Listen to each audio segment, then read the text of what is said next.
What's up, guys? It's John. Can Speakeasy Podcast. Welcome back. Here we are. Don't do it, John. Welcome back. Do it. No. Welcome back to the show. I was in New York recently. Ooh. And I have been seeing this one pop up a lot. Okay. I've been seeing it like on bourbon groups, etc., etc., etc., etc. I was intrigued. I saw what kind of bourbon it was, and I was like, well, I gotta get my hands on this one. And when I went to my go-to guy in the Catskills, up where my house is up there, I was like, well, I'm gonna grab this one. He's like, yeah, man, this one's been selling. I was like, so you stole it, or you just grabbed it, or you bought it? I stole it. No, I'm joking. I bought it. He's cool, man, because like Is that Pete? Yeah, Pete. Yeah. Which John's met Pete before. Yeah. He never charges me tax, or it's either he doesn't charge me tax or he gives me 10% off, which is pretty nice. Awesome. So it's always there's always or well, you're keeping him in business. Yeah, if it's a little bit higher end stuff, he'll kind of give me closer to retail and stuff like that without the tax. And it's a cool contact to have. Like John, I remember when we went there, they saw me walking behind the counter grabbing bottles. Yeah, I was like, this guy, what are you doing? Oh, we're getting arrested. Yeah, no, and I was in. Did we sample any there too? Yeah, quite a few. He doesn't care. He's a good guy. He knows me too well. But I've had that house since 2017 or something. Yeah. I don't know. I've had it for quite a few years. I did a search on like one of my nationwide bourbon groups and like look for places that were in the Catskills, etc.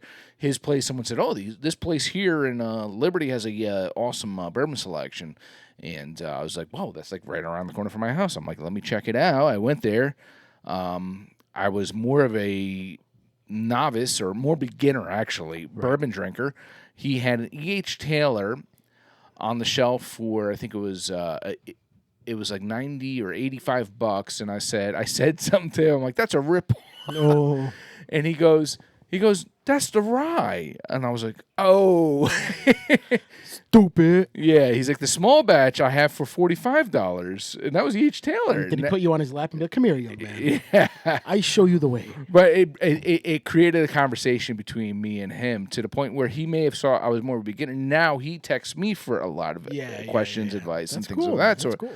Good guy. to have a contact. Good to have a place to go to. I've come a long way. Let's put it that way. It's a mom and pop shop. It's not like it's a ShopRite liquor. Yes, you're helping out the mom and pop shop. Although it is right next to a ShopRite, but it is not a ShopRite. It's not a ShopRite liquor.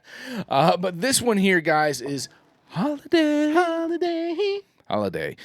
This is a soft red wheat, so they only take the softest of the red wheat that they have. A Hims? Put a Hims in there. And interesting, Charm. We mentioned this a couple episodes ago about. Did I take Hims? Hims? No, I've heard about that. I don't even know what that is, but all right, let's. So, what do we have? We had Frey Ranch recently, and what was it called? Farm Strength or something, right? We thought that was cool. Yes. But look at this one. I haven't seen this term necessarily. You know what? I've seen that recently somewhere online. Yeah? Rickhouse proof. Yes. Yes. Rickhouse proof. Interesting. Yeah. It's like deja vu. And, and just to clarify, sometimes, me and John have a couple drinks here and there, whatever. Between the difference between like a barrel strength and like a full proof or a barrel proof versus a full proof and everything of that sort. A full proof is basically it comes out, they have a certain percentage that they say this is what we're going to want it to be at, and then when they barrel it, et cetera, I think it's actually the percent it is before it goes into the barrel. Before it goes into the barrel. Exactly. Yes. And they say, okay, so we want to keep this at this proof. Right. Say it's 100 proof. We put it into the barrel at 100 proof, and we want to keep it at 100 proof. So full proof is basically put it into that barrel. We like that 100 proof before it went into the barrel, and we're going to actually, water it down to bring it back to that proof. Right. And then you got barrel proof, which is coming out of the barrel. Yes. Barrel proof is, coming out of the barrel, or barrel strength, I guess you would say, and we're like, okay, this is exactly whatever it is. That's why you see a lot of 0.1, 0.2, 0.3, whatever it is. Right. And just to clarify that, too. And just to one step a little bit further, not to interrupt you, when we did our Michter's tour, we actually did the same bourbon, and they showed us what it was like being watered before the barrel, Yes. and then being watered after the barrel to bring it to the same proof. Yes. And it was different. It's a different bourbon. It was different. Yeah, and that's a cool thing about bourbon because you get so many different variations, so many different flavors. It's as easy as it may seem to some. It is extremely complicated. Yeah, it's very complicated. It's a science. Yes, it is a science. And sometimes you can wing it and make something good too. Who knows, you know? But this one is coming in at 6 years. And who makes this? I'm sorry, did you say? Holladay. Oh, Holladay is the name of the yes, distillery. This is our 2024 Rickhouse proof Missouri straight bourbon whiskey. And this one is 119.8 proof, 59.9% alcohol. And this was distilled in fall of 2017, bottled in April of 2024. This is a baby. Well, not a baby. I mean, it's a baby a baby in a bottle. It was just born. But it's been around since 2017, which fall of 2017. It's been incubated. That was when my son was born. So interesting. Yeah, look at you. So, yeah. So it's been around for a little while. Yeah. So almost 7 full years of in the barrel. Yes, in the barrel, almost 7 full. You gonna pour it before you put it back up there? Or we're just gonna stare at it? You know, John, that's a good idea. So interesting, John. I want you to pour this. No, because I want to see what you do right now. What do you mean? I just want You're setting me up for. I want you to pour it. All right. Oh. Right? Yeah. No, I don't want this anymore. Right. I hope I didn't break it. I've gotten thrown off with this hope I one didn't break because the feel of it feels like a cork. cork. It's actually a twist.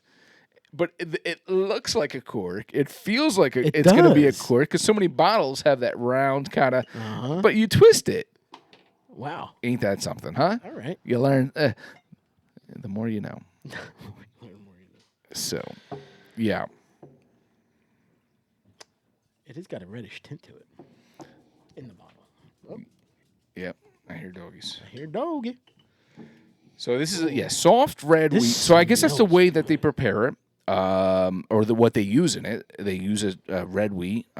Is there anything on it? No, there isn't. Red wheat.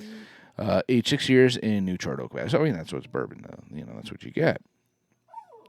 Oop! I hear my dogs. Poor buddy. Yeah.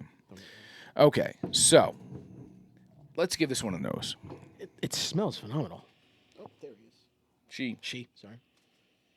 I'm getting a little molasses. Yeah, I was gonna say that caramel, butterscotch, that type of brown sugary. Yeah. Sweet, very sweet. Yeah. You made a mistake by petting her. You know that. Oh, I did. Because now she's not going to leave you alone. Scratching the crap out of my leg. Yeah. Oh, it smells really good. Yeah. I'm getting like a dark dry fruit, kind of like a raisiny. I'm sticking with all sweet, man. I'm smelling brown sugar. I'm smelling. Oh, I'm not denying that, but I'm kind of getting this too, though. Can we do it? All right, let's try it.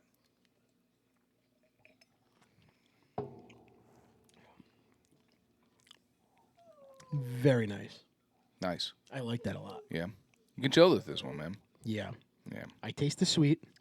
I taste the sugar cookie. Yeah. Sprinkles. Brown sugar. I smell it. It tastes like, Tastes Yeah, like a bakery. Yeah. Bakery. Kind of. Oh. She's lonely. She wants some bourbon. Oh. Or she's got to take a shit. One of the two. Yeah, it's one of the two. All right, can you hold on? My little doggy, I might scratch my legs now. Right. Go on my legs. So what are you thinking? Notes? As far as the palate goes, Oh, you're stumped? I am I stumped. think it's the dog. The dog's throwing you off.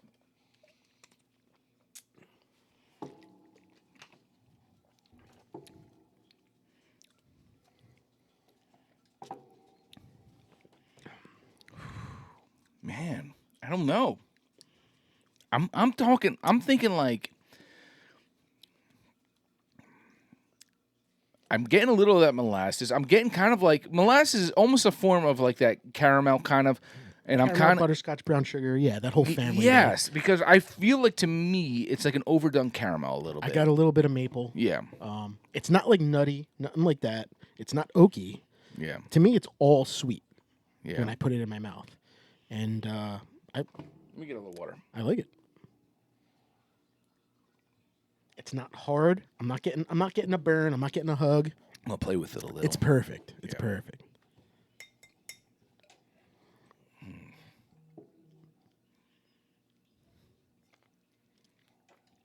Yeah, I'm getting that sweet. I am getting a little oakiness, though. Are you? Yeah, I don't know. I know you said you're not, but I'm kind of getting a little oakiness on it. It's unique. It's different. It's not what we have everyday bourbon. Right. Maybe it is because of that red wheat. I don't know. Maybe that wheat is throwing you off. Maybe a little bit. I don't know. Could be the twist off. It could be. Nonetheless, it's a pretty solid bourbon. Yeah. Without saying the price range, affordable, not affordable, little over. I would say mid to higher. Mid to high. That's good. Yeah, more like your for. I'm gonna sound a little snooty right now. For a twist top, it's a little high. For a twist top, it's a little high. Yeah. Hey, you know what? When you gave me the twist top, I didn't even want it anymore. Yeah. I didn't have this expectation. I know. This is us being snooty. But yeah, maybe in the 70 range, around there. So 70, 75. To me, that's affordable. Yeah. I think that's good. Anything between 50 and 80, I think, is a good, decent price. I like it, though. It's good. I think it's good. It's solid. Out of Missouri, it's nice to see bourbon coming out of other parts of the United States. Yeah. I mean, not everything's from Kentucky, guys. And remember, it doesn't have to be from Kentucky to be considered bourbon. We got to make it a mission to get a bourbon from every state and try a bourbon from every state. There's got to be distilleries in every state. There has to be. I don't think there's one in Hawaii. Why not? I don't know.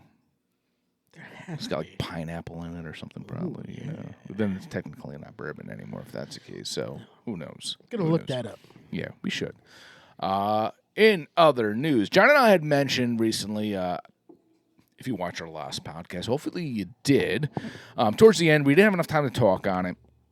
Now we're really setting back on this because John and I like to talk, we don't like to be political, but we like to talk about recent news, and we like to talk about what's going on in politics and everything of the sort. We are super behind on talking on this because the way how we film and what episodes get put out, et cetera, et cetera. But it's something we still wanted to talk about because it's a big deal, guys. It's a huge deal. The presidency and who's running. The last time we talked anything on this topic, it was Joe Biden running against Donald Trump. Now we have Kamala Harris running against Donald Trump. So things have changed. Things have done. Me and John actually, I think we may have even said that he wasn't going to last. No, yeah, you knew. You knew something was going to. After that debate that they had, you knew something was going to happen. Yeah. You got the card of Trump and Vance versus Kamala and Waltz. Yeah. Waltz. I don't know. You see all that shit about his. I feel bad. His son has some kind of learning disability, ADHD or something, which is not necessarily a learning disability. He's not. He doesn't have some of the most serious ones, I guess you would say. But he has ADHD. I mean, I think half the kids in the world have freaking ADHD nowadays. You know what I mean? But I'm not gonna lie. I was touched by him. He was a proud kid, man. He was a proud kid. If you watch the DNC when Tim Walz spoke, and he said a couple. He got emotional. His son. The son's got emotional. But you don't blame him. His dad's running for vice president. He was crying. Yeah. He's yelling, "That's my dad! That's my dad!" And you know what? I would probably do the same, man. Yeah. And I would hope my kids would do the same, be proud of me like that, or they would be like, "Yeah." No, I'm cool. Joking. I'm joking. I'm running for vice president. Cool. Do we have to go? Yeah. All any kind of anything set aside. Basically, what I think John is pointing towards this direction, where it's not necessarily doesn't matter if he has any kind of learning or whatever. He's a proud kid. You know what I mean? Yeah.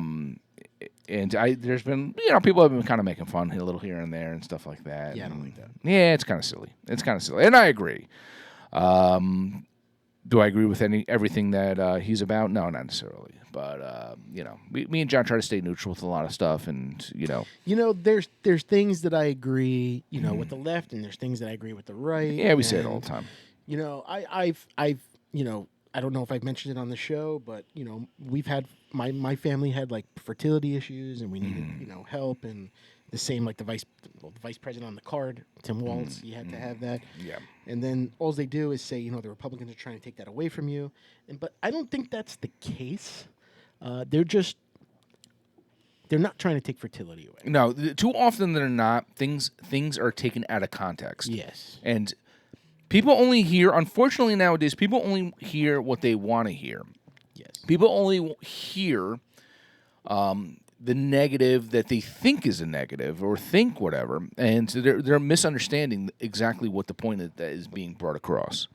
And it's sad because, you know, I think a lot of people's views, a lot of people's votes might go one direction or another direction if they didn't just, if things were a little bit more clarified. Let's put it that way, you know?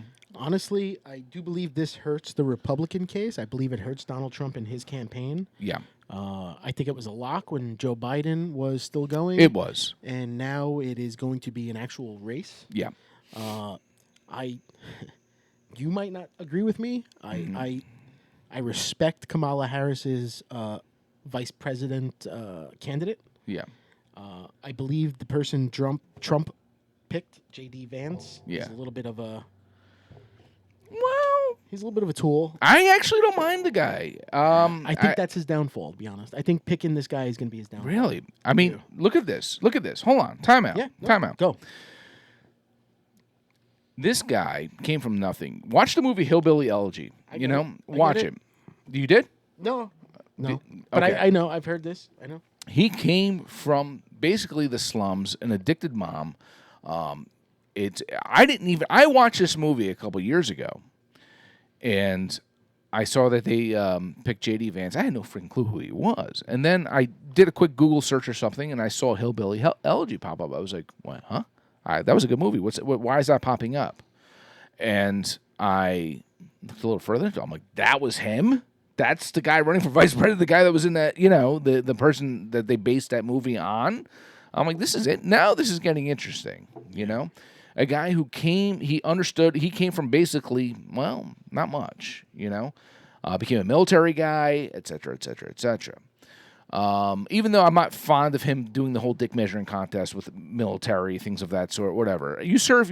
Okay. You're granted, you don't know where you're going to go when you serve sometimes, even if you're National Guard, et cetera, maybe just, you know, be leery about what exactly direction you go and how you put it out there. I think anyone that serves in the military, you know, kudos, you know? Absolutely. So he's got to watch what he says. I think Trump's got to watch what he says. I think that's the whole thing. Yeah. I think this guy he's not, I don't want to say a loose cannon, but he doesn't say the right things but sometimes. I actually think he's a great debater. I think he's a master debater. Yeah. No, I'm joking. But I think he's good. I think he would do great in a debate. He knows what to say. I think he knows the right things to say when people attack him or attack Trump or anything of the sort. I think he's actually pretty freaking smart. But people brought up things from the past. Some of these comments he said about cat ladies, et cetera, that was, a couple years ago? I know. Did he know he was running for vice president? No. This is why you have to Nobody was be in careful. politics back then. You're 100% correct. You have to be careful what you say, how you say it, how it comes across. Did you see him walk into that subway? No. That video? No. And the lady's like, how can I help you? And he's like, oh, let me see. And he's like, I'm J.D. Vance, by the way. I'm running for vice president. She's like, okay, what do you want? And he's like, all right. And he's like, are you a voter? And she's like, what do you want? Like, what can I get you? Yeah. Like, no fucks given. I'm sorry. Nobody cared who it was. Yeah. And he went from like, on a big high to like, all right, let me just get some turkey. Yeah. I don't know. I think I like the guy from Minnesota, man. I like Waltz. I like him. I like what he stands for.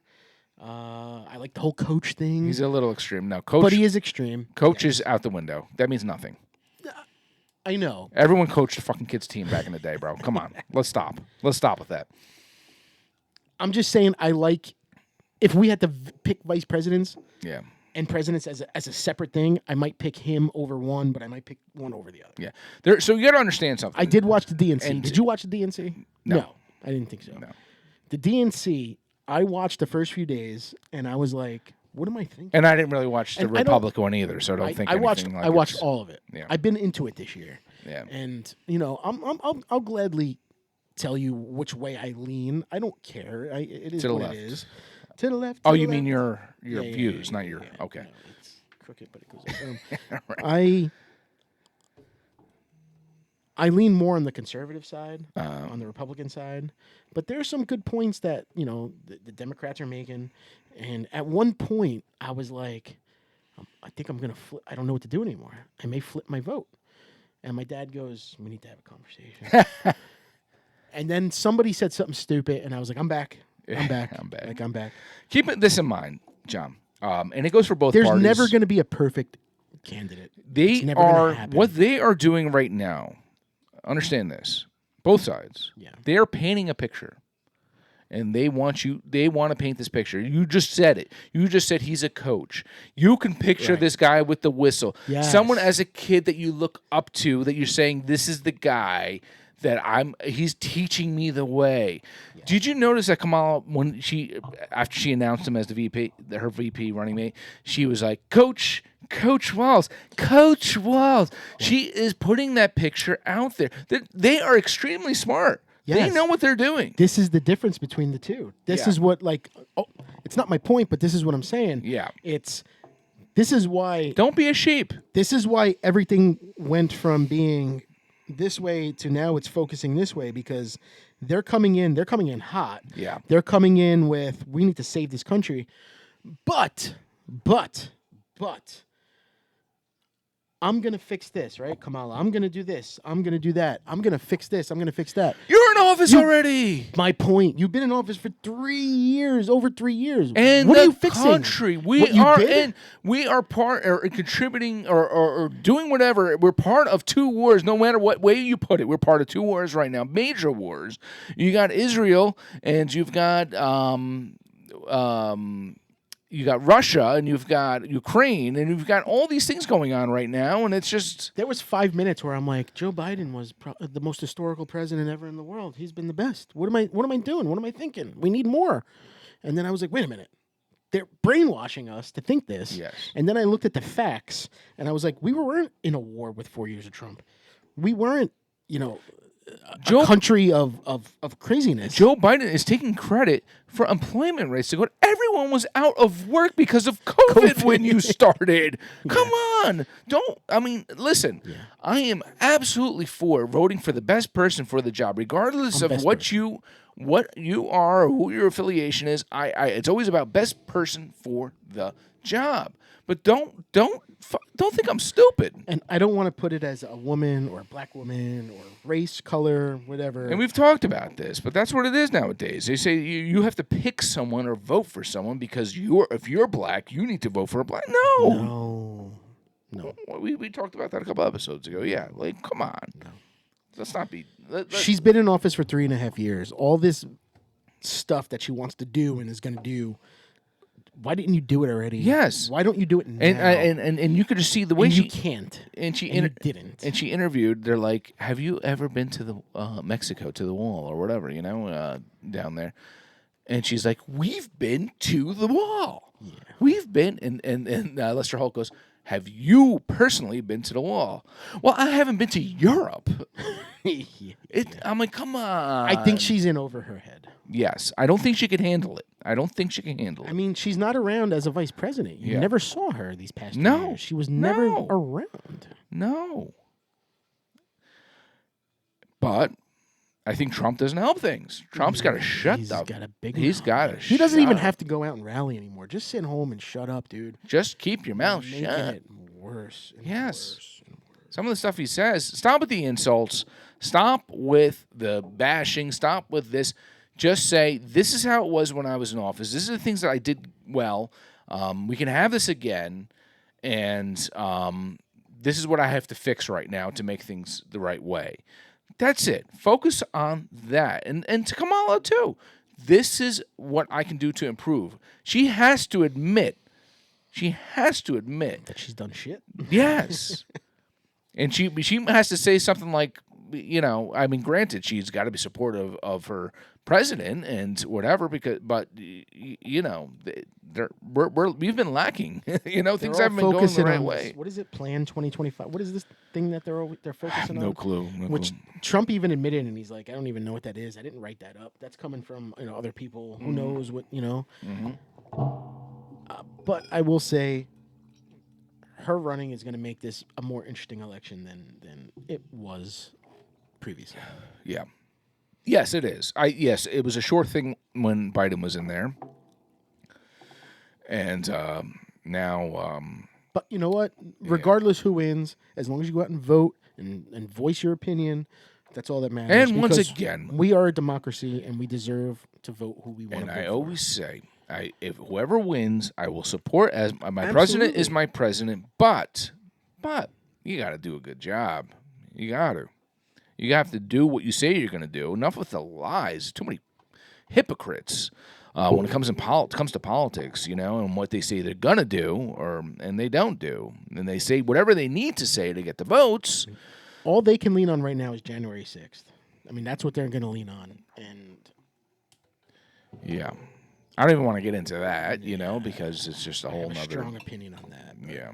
What do we got here, Johnny? Want to go in for a beer? Yeah, let's get a beer. Let's go in for a beer. I just finished my bourbon. I could use a beer. So, Brix City, one of my faves. That's my OG right there. Mm-hmm. They did a Saison bottle. Okay. I don't remember them, and I don't think they've ever done a big Saison bottle like this. Maybe it was the Saison for it. Maybe. They were at that Wild Acres at Drownland, but they had IPAs, I believe, with them. Oh, and they had a Pilsner. But this is a Belgian-style Saison. It's coming in at 4.3%. This is called FVX1, a Saison. A Saison. A Saison. And I bought this bottle. It's not something that I can drink by myself. I find that, Saison's going to be a little bit more sour-esque, in a way, So I brought it her. We almost needed a third person to probably drink this. Yeah. That's a lot of head right there. John's got some head. I might. Okay. Let's let it sit, I think. Let it sit. We'll roll with this and that's good for now. Let it sit for a second. Let it settle before we start talking. We probably normally would have drank this right away, but we're not going to. So, but yeah, to piggyback on milk tube. Yeah, it is. To piggyback on what John was saying is, and what we've been saying together is, be mindful. Understand that anything that's being put out there right now, they're just saying what they think you want to hear. They're saying, I just was listening to Joe Rogan episode with Russell Crowe. Russell Crowe, man. I saw parts of that. Yeah, he's a cool dude, man. I know he's got some bad rep in the past here and there. He looks different, right? He's so yeah. He's not Russell Crowe from Glad, Well, he said he's got a lot of injuries and things that he deals with, arthritis, et cetera, et cetera. So it's a lot harder for him to be as fit as he once was. But they mentioned something when they were talking about politics. Joe Rogan's pretty neutral with things. He's an independent, I think. And he kind of, can agree with certain things on both ends, kind of like how we are sometimes too. But he mentioned something about Kamala. They were posting articles and changing headlines and doing things of that, and they were actually altering stuff. I never heard about that. Man. They're sneaky people. Never heard about that, man, at all. And I was like, this is interesting. So there's no fact checking here. I don't know. I figured Joe Rogan's a pretty big dude in the industry, so I think the whole Trump thing, he's like, I don't need to alter anything. I don't need to change. I am who I am. Yeah. I like the whole thing where he's like, I don't need to freaking be here, man. Yeah. I could be in Florida. I'm 78 years old. I got more money than anybody running for president. But he needs to show that he wants to do the job too, though. But see, that's why that's what makes me believe in him right now, because he's like, but I am here. I'm here to help you because I love you. Yeah. I don't need this. Yeah. I don't need this. Yeah. I could say whatever the frig I want because I don't care. If I don't become president, guess what? I'm going to go retire there. Yeah. It don't mean nothing to me. Yeah. He doesn't need the stress. He doesn't need the stress. He doesn't need people going after him, attack him, et cetera, et cetera. Do I think he's an amazing man? No, not necessarily. No, not. I think he's a little bit of a egomaniac, slightly narcissistic, et cetera, et cetera. But you know what? as long as you run my country fine, and my 401k is working, and my kids are safe. That's the big thing. Like okay. I have investments in stocks. At this point, I'm not retiring. And when he was in office, I did pretty well as far as stocks go, things of that sort. Yeah. As of right now, I am not retiring ever. So please help us out. Like, comment, subscribe, spread the word. We need some monetary value. I'm not. Let's get the nose on this Saison now that we've. It smells. It's settled a little. Yeah. Oh yeah, it definitely has that note. It definitely. I'm kind of puckering up a little, smelling it, but let's do it.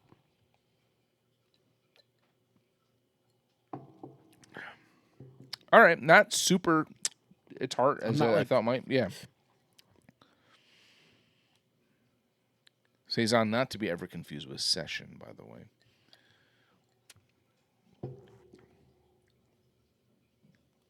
It's not very Saison-y at all, to be honest with you. You don't think I feel like I almost want more tartness. Yeah. I want a tad bit more tartness. Okay. I don't think it's bad. No, it's not bad. But I think when you poured it, John, it spoke to me. Because I saw the head you had on there and everything, and I'm like, this is going to be like a little carbonate-y kind of in your face, and I feel it right now, But it's not bad. Burp it out. Let everybody know. Burp it out. I kind of want to. Do it. I can't, though. It's not coming out. Nope, not working. I want a tad bit more tartness. Yeah. Yeah. But not bad. Not bad. It's not. Good try. Like I said, I believe it's their first one. Yeah. I don't remember a bottle ever coming out of a Saison from Brix. Yes. They've done plenty of sour and all that stuff. 'Tis the Saison. But Saison to be married. I love a good Saison, man. I really do. There it is. There it is. He's back. He's better. Yeah. That's what I'm talking about. I felt it. Like, it really weighed in there, man. It's funny because I think about when we went to that Wild Acres thing, and I don't remember. Actually, I do remember what brewery it was, and I'm not going to say it. But we had one, and it was, like, good. And then we got a second one, and we were like, what the fuck? And as we were walking, we, like, threw it in the woods. Yeah, I know. Sometimes they're a little too much. Yeah. But to me, this is lacking a little bit in the tartness that I want. Yeah. But it's not bad. Yeah. It's 4.3. I mean, it's lower than a Coors Light. Yeah. Is it? What's a Coors Light? I think Coors Light like 4.8 or almost 5. Is it? I feel like it's less than that. Is it? I feel like we've had this discussion. I'm having deja vu right now. I think it's in my comments too. Yeah. Oh yeah, I probably corrected you and said, "Come on, man." But anyway, we're gonna talk briefly on. We got about I'd say a good 10 minutes on it, and it's not a topic that necessarily we can talk on forever. 4.2. 4.2. There you go. Is a Coors Light. Okay. But we're moving in a totally different direction right now. John and I were having this discussion prior to here, which usually is the case. We're like, we should talk about this on the podcast. About television. John and I are big TV guys. We like our shows. We like our movies. We like all that fun stuff. And we were talking about, believe it or not, TV dads. There it is. Our favorite TV dads growing up. There were so many, and we've been influenced. If you're a TV fan and you watch TV, there's been so many TV dads. Yeah.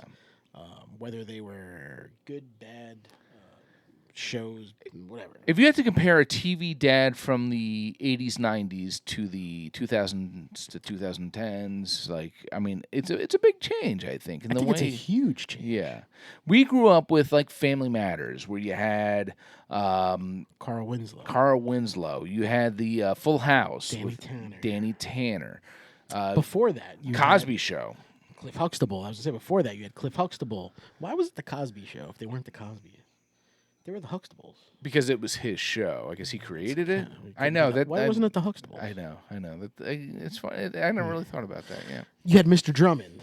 Mr. Drummond, Different Strokes. And that's what made me think of this, because I was watching Different Strokes and I was like, that Mr. Drummond, man, what a good freaking dude he was. Yeah. Yeah, it was took interesting. in those two little black kids and he made them millionaires.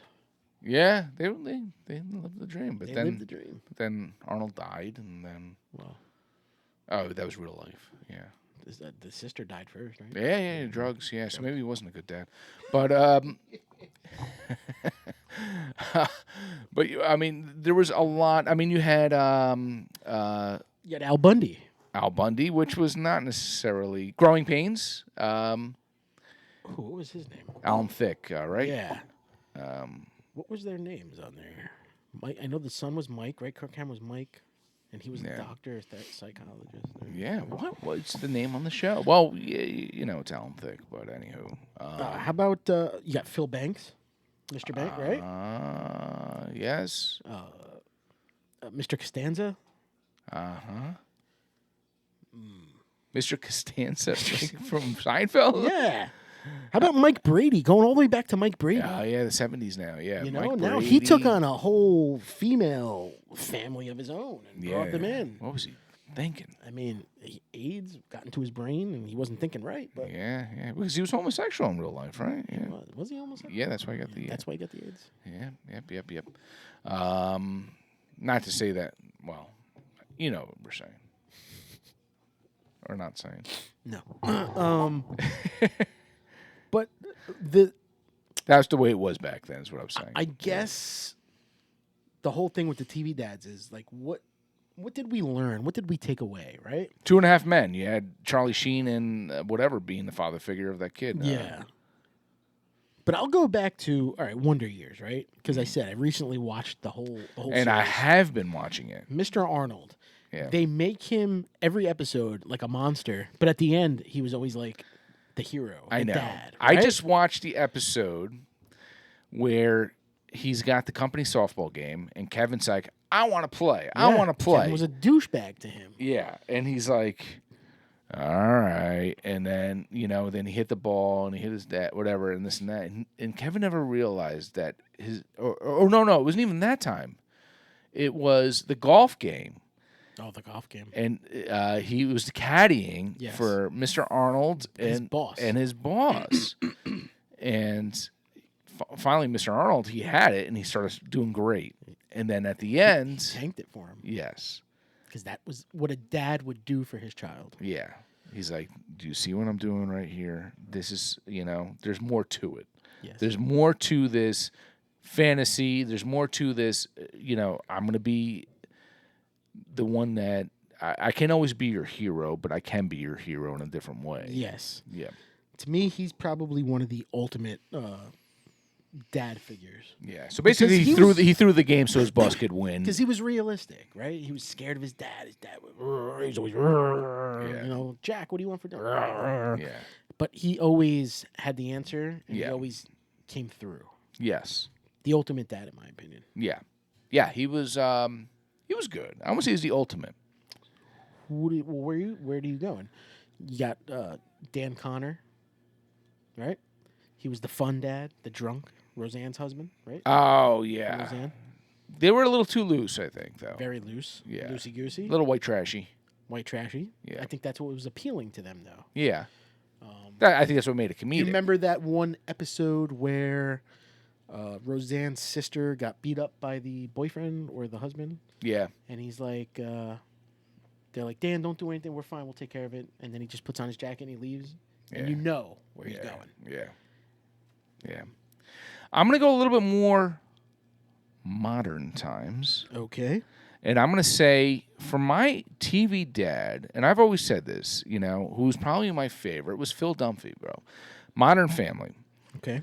I love Phil. He is the guy that I say anytime I'm thinking of a TV dad, and I'm like, he's such a he's just such a great dad. He's understanding. He's that's Ty Burrell. Yeah. You don't think that was too comedic of a part, though? Oh, I don't know, because he was a guy that never hit his kid or anything of that sort, and he always was. Like the one episode, because he had two daughters, and the one son that was kind of a not the smartest kid in the world. He was kind of an airhead, and he would just do silly things with his son. And he's like, he almost was like he had an imagination like a kid sometimes, and he's just like, we're gonna do this. We're gonna put a high wire outside so we can walk the wire, and do tightrope walking or whatever in the front yard, and just like he just seemed like a cool dad that never. But when he had to kind of put his foot down, he did at times. Okay. And the one episode, for instance, he had the 2 daughters. The one daughter was dating a man that was like pretty old for her and everything, and his wife Claire kept saying, "Oh, just let." She's like, "I was the same way." She's being rebellious. She's like, "Let's let this play out. Let's let this play out." You know, she's gonna eventually realize that she's just doing this because she's trying to get at us. Spiteful. Yeah, be spiteful, etc., etc. And then the one episode, towards the end of the episode, she's like, the daughter's like, "Oh, can I borrow your credit card? We're going to do this." So she kept pushing it and pushing it and pushing it. And she went down the elevator with her old boyfriends or whatever. They go down and he loses it because they're waiting for her to come back and she doesn't come back. And he starts yelling at Claire, "I don't care what you say. That's my daughter right there. And I'm not going to let this creep, whatever." And he's going like this. And he just flipped out because he was about to go down to get her. He was going to go back down to get her. And while he was saying that, the door was opening it, and she was there by herself. And he's like, "That's my daughter right there." And he, flipping out. And the door's opening. She's there by herself. And she walks out, and she just gives him a big hug. That's emotional. Yes. That's emotional. Yeah. I've never seen many episodes of that show. Oh, watch Modern Family, yeah. But that sounds like an emotional. Yeah. And it's just to see the kind of dad he was, very loose, very whatever. Well, I'm gonna bring this dad up. Okay, do it. Tony Soprano, All right. mafia boss, but a huge family guy. And he would state, "Everything I do is for my children." Yeah. His ethics weren't good, Yeah. but in the end, yeah, everything he did was for his children. Yeah. Thoughts? There's other ways to do things for your children. And there's other ways to go about it. And there's other things you can do to support your children. So, no. No, you're not taking Tony Soprano. I'm not. I'm not putting. I'm not taking what he's putting down. I'm not. I don't agree with necessarily what he's saying. Come on, man. He puts himself in a situation where he can get killed at any moment. So if you're doing something for your children, what good are you? If you're dead, what good are you? If you have to be looking over your shoulder all the time, what good are you? Gotcha. All right. So no. It's not for his children. I don't see it. It's for his satisfaction. Yes, I think, and it goes with a lot of these shows, where it's the villain that's not necessarily a villain, or the person that like a Dexter or something along those lines. So who's the worst TV dad? Who do you think the worst TV dad is? Homer Simpson. Homer Simpson? Peter Griffin? Peter, yeah, there you go. There would show. Yeah. As amusing as it is and as entertaining as it is, they're not really good dads, I'm sure there's others out there. Comment if you can throw a couple out there. But yeah, or like Always Sunny in Philadelphia, Danny DeVito's, was he Frank? He's not a good dad. One of my favorites always growing up was Danny Tanner, man. I was a big Full House guy. Yeah. And to deal with, a dead wife, a deceased wife, and have to bring up 3 girls. Yeah. He was corny and soft, but I don't know. I mean, to me, he was a good dad. Yeah. To me, Kevin Arnold, Mr. Arnold Shaq Arnold is the best one for me. Really? I'm a huge. Yeah. I'm gonna say Phil Dunphy, man. I liked him. I like the way he parented. And Who? Phil from Modern Family. Phil Dunphy. Yeah. Oh, Phil. Okay. Yeah. He's just like, I don't know. I always had a connection when I watched that show. I would say that. I mean, I'm sure there's other ones we're missing though, man. Other good ones. Oh, I'm sure. I mean, there's older films. Mike. What was that show growing up too in the 80s? My Two Dads? Was it My Two Dads? Yeah. That was with Phil Reiser? Yeah. Not Phil Reiser. Paul Reiser. Paul Reiser. Yeah. Gosh, I'm getting my names messed up, and we probably won't remember the other one. There's so many. Yeah. But there was the one with the dad and like 7 daughters. What the hell was that show? 8 is enough. Maybe that was it. 8 is enough. Maybe? Yeah, that might have been it. God. The 80s were a huge. The 80s and early 90s were a huge family. But that goes with TV show. I feel 80s, 90s television was different. It was more. It wasn't Oh, just yeah. about putting out a show that was funny. It was about putting out a show that's gonna That taught has a lessons. message. Yeah, that has a yes, lesson. Exactly. I mentioned it too another time with Modern Family. Back to Modern Family, Ed O'Neill's character in Modern Family, he said the one time he was about to give his grandson, which was Phil's son, a beer, and he's like, "Oh, you never had a beer before?" And he was about to give him a beer, and he goes, and he had an epiphany. He had and he sniffs the beer. The beer was fine. He sniffs the beer, and he's like, "Oh, the beer skunk. I can't have you have this." But really what happened was he realized, I can't give him his first beer. Right. He said, I can never take that moment away from my son-in-law. His dad. Right. Yeah, son-in-law. Yeah, he's like, I can't take that away from him. And he's like, oh, no, you don't want this, Yeah. And, it's something where you're kind of like, you look at life differently. Movies, it could be films, it could be shows, it could be anything. Anything that changes you for the good, it changes your outlook on things and changes how you view things, I think is amazing. I think that might be another topic in the future. I mean, Yeah. television and movies in the 80s, 90s versus like today. Yeah. Because I feel like today's shows, there's not a message behind it anymore. Yeah. I know Modern Family is still a more recent show, Yeah. but that was one of its kind, I Yeah. believe, in the recent era. Well, yeah, and the Can't Modern think of Family. anything more. Yes. And then in Modern Family, you had the gay dads that had their Right. daughter, and Right. it was comedic, but it was also there was a lot of serious times with it. I like shows that have a message behind it, And like I Yeah. said, me and my wife recently have been watching All in the Family, Sanford and Son. These are shows that obviously you can't Yeah. put out today. Yeah. But it was real back My then. Three Sons, or And, I can't say Sanford and Son ever had a message behind it. But, yeah. All in the Family actually almost did, if you think about it a little bit and go back. Well, it's almost like they were laughing at racism, and racism was very Yes. big, where it was Yes. a little bit more controversial at that time, and everything of that sort. And they took it to a whole. It was almost level. like, let's laugh off this because it's so stupid. Yeah. Let's just laugh it off because it's Yes. so dumb. Yes. Yes.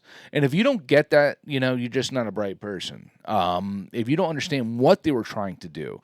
When you had Sammy Davis Jr. on All in the Family kissing Archie Bunker, you don't realize what was going on right there. Right. They were laughing at it. They're saying this is so silly, this is so dumb that racism, we can make a joke out of it right now, and it's a lot of people are like, oh, you can't put that stuff on TV right now. You can't put that stuff on TV right now because people can't comprehend things Yes. anymore. Yes. They can't understand the point. What's going, people are these directors, producers, whatever you want to say, that are making these shows are a little bit more afraid to do scared. these shows because people Absolutely. are so ignorant. They don't realize what's going on. Yes. And the people that don't know what's going on are calling them the ignorant ones. No, Yes. it's not the case. Yes. It's not the case. Nope. Just see the point, understand the point, view things from every angle. Yes.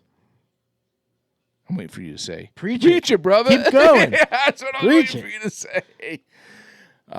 Come on, people, lighten up Speak a the little. truth. Yeah, let's lighten up a little bit. It's Amen. too much nowadays, man. Lighten up, man. It's comedic. Yeah. It's for you to get away from real life for a little while. Watch Yes. a little TV. Get a little crazy. You have to laugh at life. Freedom of speech. Let it go. Sometimes you have to laugh at what's put in front of you. Sometimes you have a shitty day. Sometimes you got to say, well. You laugh at it. You're like, all right, this is what you brought me today. Watch the movie Better Off Dead. Remember Bring it Better on. Off Dead? Yeah, You ever John see that Cusack. movie? John Yeah. Cusack. And how about remember what's his name? Booger from. Yeah, Booger from Nerds. Sometimes you just got to say, Revenge of what the the Nerds. fuck, man? Yeah. What the fuck? Let it go. Yeah, it is what it is. You ever just? I remember. John will laugh because it probably happened to him before. When we worked in restaurants, I remember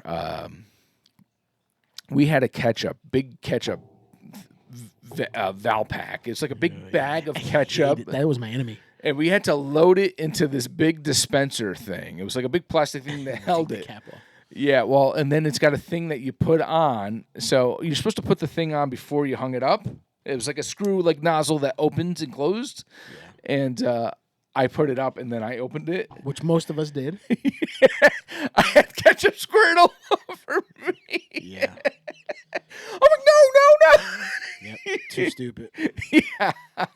We've all done it. It's, but you gotta laugh at life sometimes. And after that, I was like, "Did you see what just happened to me? With ketchup dripping off me and stuff." You know, the best. Yeah, that's life, man. That's life. Man. You gotta laugh at yourself. You gotta laugh at the world. And you gotta learn your lesson too, so it doesn't happen again. Leave your opinions or comments on who you think the best TV dad is. Let's talk about. And it could be fiction. It could be cartoon people. too. It could be like be Fred Flintstone. Could be Stan's dad on South Park. Could be. You know. How about Tony Danzon? Yeah. What was his name? Tony Maselli. Who's the boss? Who's the boss? Tony Maselli, I think. Another single dad with a daughter. You know. Yeah, but he had Angela. He did. And Mona. And Mona. Oh, Mona. So. And there's so many. So many. You know, we just did a small few of the people that we know, and I said this all came up because I was watching Different Strokes, and I was like, that Mr. Drummond, man, that's the guy right there. He was the man. Yeah. You know, Patient man. Very patient man. Yeah. Third episode, he had to spank Arnold. And then Willis is like, no, I'll do it. You know, it's my brother. It's my family. It's my blood. I'm going to spank him, not you. And, it was emotional. Yeah. Best Different Strokes episode. When he's in the back of the bicycle shop. Bike shop, yeah. I was waiting for it. Yes. Where what's his name got molested? Dudley. Dudley got molested. But Why is that got saved? Why is that the best episode? Because it was a two-parter. It was a good episode. Oh yeah, it's like Punky Brewster. The one where they're in a cave. That one scarred me for life. Yeah. They were like in some tavern or cave or something like that, and it was like the ghost episode or something. And see, we're missing Webster, like that dad. You know what I mean? Yeah, Silver Spoon, or there was. There's so many. Let us know who we missed. Who's your favorite dad? Plenty of them. And then you could even say something like I said when we talk about these shows like Frasier. You know, he was a divorced dad that had his son every once in a while. Nobody likes him. Though. Yeah, well, it was a different situation. I'm just trying to open the minds of. Terrible. Yeah, I guess he wasn't a great dad. He was always banging women, and his son was somewhere else. Yeah, so that could be, Shout outs today. I'm hungry. Let's go eat. Holiday. Celebrate. We're gonna celebrate this one because this one was really good. I like this one. It's very good. Yeah, that was really good. I like that. Brix City Saison. Brix City. Shout out to you. Hey. Shout out to our candidates. Go out and vote, please. Use your voice. Just vote the right way. Think about it. Don't get swayed. Follow your heart. Follow your brain. Listen to your heart. And follow my wallet. Yes. What's going to do good for the country? That's the ultimate thing that you're looking for right now. What is going to do? Because no matter what, we are still the ultimate country. We are the country of freedom and prosperity. For now. Let's keep it that way. Yeah. John, cheers. Cheers, man. Great episode, bro. Yeah. Cheers to you. Peace.